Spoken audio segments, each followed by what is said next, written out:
Konnichiwa, everyone. I am so sorry that it's been so long since my last blog post. We have been insanely busy in a good way, super, super busy. So I really haven't had time to sit down and blog, even though I have every good intention to. I just feel at this point it's going to take me about 6 hours to recap everything that we've done. But I thought I would try out this whole vlogging thing. Vlogging is video blogging. Mom, in case you didn't know. But yeah, I just want to give you guys a quick recap because I missed you all so much. And I've had an influx of Facebook messages asking where the next blog post is. So I thought I would just give you a quick update. Basically, this has been the most amazing experience in my life. I can't even tell you how much I think this trip will help me for the rest of my life in determining what direction I want to go in, where we want to move or settle down, things like that. So I think this has greatly influenced both Chris and I. Chris is just in heaven. He is on cloud nine. For those of you that know him, this has been a dream for him to come to Japan. It's like his #1 place he wanted to visit. When we were talking about traveling, I always kind of looked forward to going to Europe since I'd been there and I loved it so much I wanted to go back to Europe. But Chris had always kind of pushed Japan, and I'm so grateful for him of doing that because it's been great. So basically we are 14 hours ahead of Eastern Standard Time. So right now it's about noon on January 17th. Which means that would make it, let's see, I have little clocks, cheating clocks on my laptop here. It's about 10 p.m. on Monday night, the 16th, back there in Indiana and all of you East Coast folks. And then in Hawaii, it's 5 p.m. On Monday. So it was quite the adjustment for me in terms of jet lag. I had a really hard time with it. For about 2 weeks, I was exhausted, and our calendar has been so packed. Every single day there's something going on or someplace we need to be, and I really I was exhausted. And that's why I haven't really been able to connect with a lot of people because we're on the go, we're on the trains, we're at festivals, we're at this, we're at that. I'm at home working. That's really important. I've been working a ton. So working, and then I fall asleep. So you can even ask my mom. I'm trying so hard to call her as much as possible, but we've just been on the go and jet lag. If I look a little tired right now, it's because I am. I just realized that the coffee I've been drinking all morning is April's decaf coffee. She's pregnant. She can't have caffeine. So I've been drinking her decaf this morning. Like, why isn't it getting any better? So anyways, everything's fine. So yeah, the jet lag was a little bad, but I'm starting to get the hang of things.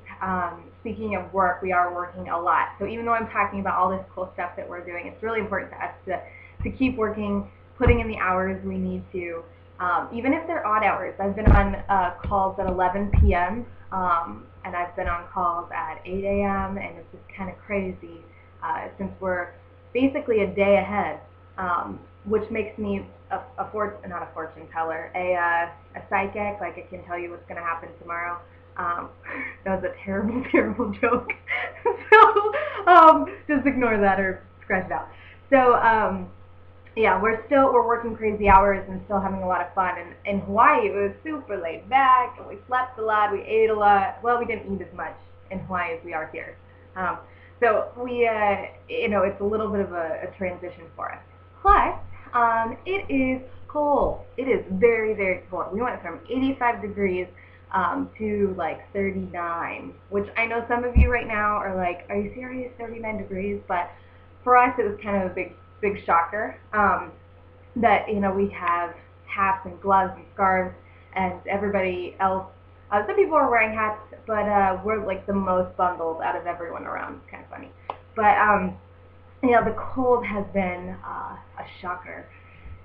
But basically, let's see, what's some things I can tell you. Oh, the culture. Oh my goodness, the culture is amazing, and it's so very different than what we're used to in the States. I mean, in the United States, there's culture differences between East Coast, Midwest, West Coast. I mean, there's differences in food and clothing and accents, the way you talk. I mean, there's differences. So some people have been exposed, I'm sure some of you have been exposed to differences, and I think it's a natural reaction for people to tend to shun anything that's different than what they're used to, or who they are. If anybody does anything different, I follow.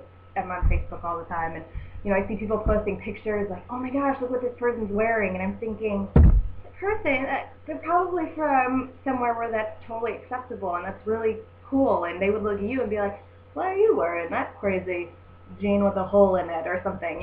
So it's it's hard for people to be accepting of different cultures. And I think this experience, I wish I could take each and every one of you and just put you here for a week and let you experience how an entire nation lives completely different than what we're used to. For example, the recycling. I know some of you recycle. I've got some hippie friends. I know how that works.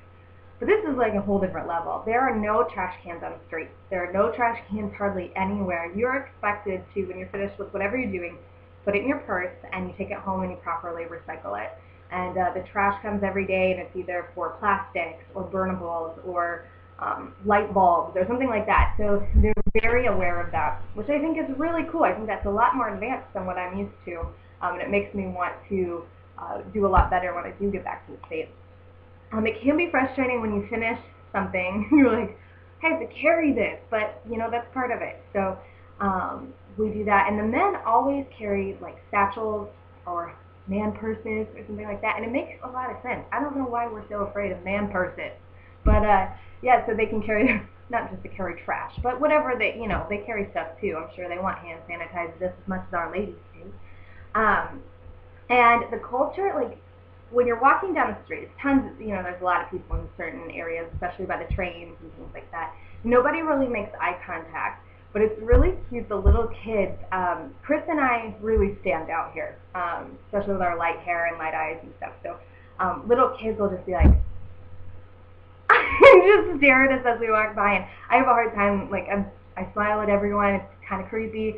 I've always been like that. So, and here nobody really looks at each other, let alone smile or wave. So I'm always like, hi, I'm Alicia, and it's kind of not right. So I've had an adjustment, kind of being more quiet and reserved and going about my business, and I'm not just waving to everybody that passes and things like that, because I do that. But Chris loves that. Chris loves that it's more quiet, and you can get on the trains. The trains, there are no cell phones, no eating, no drinking. Everybody sits in their seats quietly. If they talk, they cover their mouth, and it's really respectable, and it's really nice. So the other day, 2 days ago, we were coming back on this train, and there was a group of about 6 Americans, and they got on the same train car that we did, and they were so loud and obnoxious in the way that you just don't talk that loudly on a train. It's kind of like I'm in Japan, so I'm going to follow their culture and try to blend in and show them that as an American, I don't think my way is always the best way. I want to learn about them. I want to be a part of their society, not just imposing myself on them. So there were these 6 Americans, and they were men and women just talking so loud, and it was kind of one of those moments where you just want to turn around and say, like, hey, I know you got like a cool story going on about your fishing trip, but no one else is talking here. But I'm non-confrontational, and I would never say anything, but it's just one of those things I'd like to share, that if you are traveling to a different country and you notice that nobody's on the train is talking, and you might want to keep it down a little bit. Just a little respect, kind of tip of the day. So, it's moments like that I'm like, I'm glad that we're living in Kamakura. No, we're not in Kamakura. That's the trip I'm going to tell you about. No. So we live outside of Yokohama. So Tokyo, Yokohama, and then Yokosuka base. Yokosuka base is where Edgar, he's in the Navy, that's April's husband. He works at Yokosuka base. And so we live at Kamioka. Kamioka is just south of Yokohama. It's kind of a suburb of it. And it's really nice because it's all Japanese. And the English speaking is very limited, which is kind of cool. I like that better. So we can learn more. We're more immersed in the culture. It's pretty awesome. So I really like that we're kind of outside of Tokyo. The closer you get to Tokyo, the more English speakers there becomes. The Japanese are also very apologetic. They are always saying they're sorry, very respectful. Even the police officers, we're crossing the street, and we're learning Japanese when we're here, and they're apologizing to us, the police officers, as we're because the cars have to go. We have to like hurry up because the cars gotta go. I'm so sorry. I'm so sorry. It's like you guys are awesome. I love this. I love nice people. So, but as a culture, this is so nice. Um, and I really like that. The trains have been awesome for transportation. We've been learning the rail system, and it's a lot more confusing than I feel Europe was for me, and that's probably because I the languages in Europe were easier for me to understand. Even if I didn't speak them, I can figure things out. Whereas here, it's just I gotta really learn. I'm learning kanji, which is like their language. When it's spelled out, they have different alphabets. It's complicated. If you want to learn more about it, we'll talk about it. Because I could do a whole blog post on that. But you know, being very visual and trying to read stuff, it gets very difficult. So the trains have been awesome. We love it. We can get anywhere. And April is like a superhero. She has us going all sorts of places, and we jump on a train, we switch trains. She has a map. We have an app on her phone that we use to try to get to different places, and it's very cool that we're not limited. If it's because April and Edgar are going to be leaving at the beginning of February, and so Chris and I are going to be here by ourselves. And so it's very liberating knowing we can go anywhere, we can do anything, see anything, do anything. You know, it's really kind of cool. And we've learned the train systems pretty well to where we can do stuff like that. It's kind of fun. We just want to hop on and get off at random stops and see what's out there. So it was kind of cool. So some of the places we've been to Kamakura on Coming of Age Day, which was so cool. Coming of Age Day was when all of the men and women that have turned 20 in the past year, from I think it's March to March of this year. So some of them are still 19. They have some time to turn 20. But anyways, the women dress in full kimonos, the men wear suits, and you go to this really famous temple, and that's where we went. And it was so packed, and people everywhere. And you go to the temple, and you see all the beautiful women in their kimonos. There's food stands, people are selling stuff, there's shopping. It's just, it was a really cool experience. And the temples are like something I've never seen before. I mean, we went to a Buddhist temple in Hawaii that's really famous, so it was really cool. But these are just, I mean, they're so old and so, I mean, the history behind it, it's just awesome. So we did that. We've been to Kawasaki, which isn't too far from here, and I need to find out if that's any tie to dirt bikes, because I know that's the first question my dad's going to ask, and I don't know the answer. So, but aside from that, Kawasaki was really cool. And we eat dinner. We go random places to eat dinner and shop and things like that. And so April tries to take us to a different town every time we go out, so we can experience something different. But quick story when we were in Kawasaki. So I'm trying to learn the language. And for those of you that know, I'm from southern Indiana, and I don't say English words right all the time. Chris is constantly correcting me and saying, why would you say that? That makes no sense. Or that word doesn't exist. Things like that. So I have a harder time. So I'm trying to learn Japanese, and Chris is like super whiz smart kid, so it's not hard for him. So we're crossing the street, and there's tons of people crossing the street. And so I get confused. I lose the group. I lose everybody. And I'm like, where is everyone? And instead of saying "simasen," which is excuse me, because you're very polite in Japan. So I should have said like "simasen" and got through the group, but instead I kind of freaked out, and I was going "daijoubu, daijoubu," which means it's okay. And that's wrong. So I was in the middle of all these people going, it's okay, it's okay. And I was like a complete crazy person. So if you can just imagine being in New York City, and there's a little Japanese girl in the middle of everyone freaking out saying, it's okay, it's okay. Yeah, that's what I look like. And I would have been okay if Chris hadn't witnessed the entire thing. And then he couldn't stop laughing at me. Like, why did you do that? So, that was a dumb American moment. I looked like a dumb American then, but pushing through, trying the language, learning new things. Like I said, Chris is like a superhero when it comes. He hears something once. He's very good at mimicking the accent, so he's trying to mimic the way people say things instead of trying to say it with our accents, because the way you say the words are in different places of your mouth than English. So it's very difficult for Japanese to learn English and vice versa because it's different sounds, things like that. So Chris is just like a whiz kid, and aside from that, he's okay. He just loves it here. He's like the happiest person in the world. And New Year's Eve, we went out, and as the night progressed, I'm jet lagged at this point. I'm like barely able to stay awake, but like it's Japan, and New Year's. He's over there making friends with everyone. He's like, and we'll go to lunch, and we're gonna have dinner, and we're best friends. Find me on Facebook. I mean, just like all of these Japanese friends, and the Japanese really want to get to know you because they love practicing their English. They learn English pretty young, and some of them take more lessons than others, things like that. But they love to practice, and they love Americans, which is surprising to me because compared to this culture, we're extremely rude people. But they love talking to us. So everybody flocks to Chris and wants to talk to him. So actually last night he's like, oh yeah, I'm gonna go to the bar down the street with my friend Hata, and we're like, your friend Hata? Like, he's exchanged emails and he's going, and then he came home with like 3 new friends, and they've been emailing and stuff. So he's just loving it. He's doing great. So that's going really good. Yokosuka base is pretty cool. We went on base and we have a pass to where we can get on and off without an escort. We can't go into the commissary. We can't buy anything in the next, but we can definitely get on base. And they have dollar movie nights.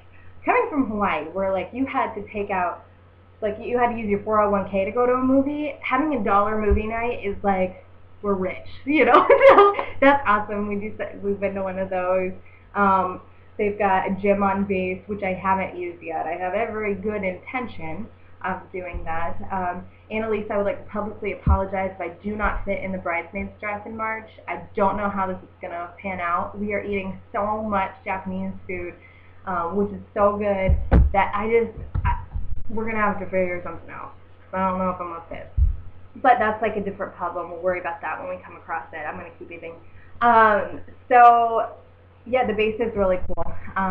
And then you notice my eyes, I have a cheat sheet so I don't miss anything.